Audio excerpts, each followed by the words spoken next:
منیر صاحب یہ مجھے بتائیں، آئی ایم شیور آپ نے فرید زکریا کا بھی کالم پڑھا ہوگا، اس نے بڑا انٹرسٹنگ اینگل اس میں لیا ہے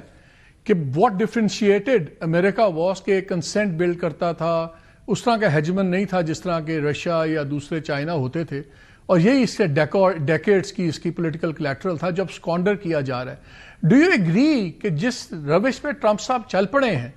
ایک نیا ورلڈ ڈس آرڈر بن جائے گا، خاص طور پہ گرین لینڈ یورپ کے اندر، وہاں پہ بھی کہتے ہیں ٹیک اٹ اور لیو اٹ، میری راستہ ہی چلے گا؟ جی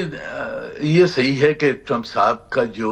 رویہ ہے وہ بہت ایک یونیک اور ایکسٹریمسٹ اور یونیلیٹرل ہے، پر یہ کہنا فرید زکریا نے کہ پچھلے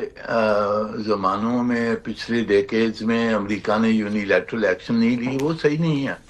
اگر آپ عراق کا دیکھیں، عراق پہ کوئی سلامتی کونسل کی کوئی اپروول نہیں تھی، ہم نے روکا تھا سلامتی کونسل میں جب امریکہ نے کہا تھا ہمیں اجازت دیں عراق میں انویژن کرنے کا، تو سلامتی کونسل میں جو بھی ہم بہت سارے ملک تھے، پاکستان بھی موجود تھا، ہم نے اس کی مخالفت کی تھی۔ لیکن سر انہوں نے تو کوٹ کیا ہے security council resolution 1441، George W Bush کوئی ریزولوشن نہیں تھا سلامتی کونسل کا عراق کی انویژن میں، اور جو یونیلیٹرل ایکشنز تھیں وہ بہت ساری، امریکہ نے بہت جگہ میں یونیلیٹرل ایکشنز لی ہیں، کوئی 30 سے زیادہ رجیم چینج کی کوز کروائی ہیں۔ تو یہ کہنا کہ جی پچھلے عرصے میں امریکہ بہت اچھا تھا اور اب یونیلیٹرل ہو گیا ہے، لیکن سر وہ اتنا بلیٹنٹ تو نہیں تھا نا، یہ تو ڈکلیئر کر کے کر رہے ہیں۔ جی بالکل بلیٹنٹ تھا۔ آپ دیکھیں، آپ جب چلی میں جو کھو کیا ہے، چلی میں کھو کیا ہے، جو مصدق کو ایران میں نکالا ہے، جو ویتنام میں ہر مرتبہ 6-7 کھو کروائے ساؤتھ ویتنام میں، تو یہ کہنا کہ جی پچھلے عرصے میں امریکہ بہت اچھا تھا اور اب بدل گیا ہے، یہ بالکل صحیح نہیں ہے۔ یہ صحیح ہے کہ جی ٹرمپ صاحب ایک ایکسٹریم پوزیشن، امریکہ کے پاور میں ایک ایکسٹریم پوزیشن انہوں نے لی ہے، پر ہم نے ذرا اس کو پرسپیکٹو میں دیکھنا چاہیے۔ اب امریکہ پہ دیکھیں کہ ٹرمپ صاحب کرتے کیا ہیں۔ وینزویلا میں انہوں نے مڈورو کو ہٹا دیا، اب جو حکومت وہاں موجود ہے اس کے ساتھ وہ کام کر کے جو تیل ہے اس پہ قبضہ کرنا چاہتے ہیں۔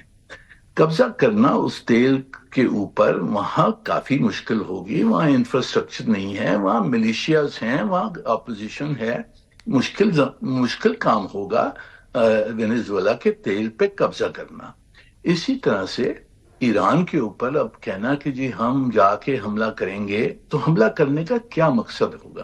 اگر مقصد یہ ہے کہ جی ہم تبدیلی آئیں گے، رجیم چینج کریں گے، تو وہ فوراً حملے سے رجیم نہیں چینج ہوتی ہے، رجیم چینج ہوتی ہے اندرونی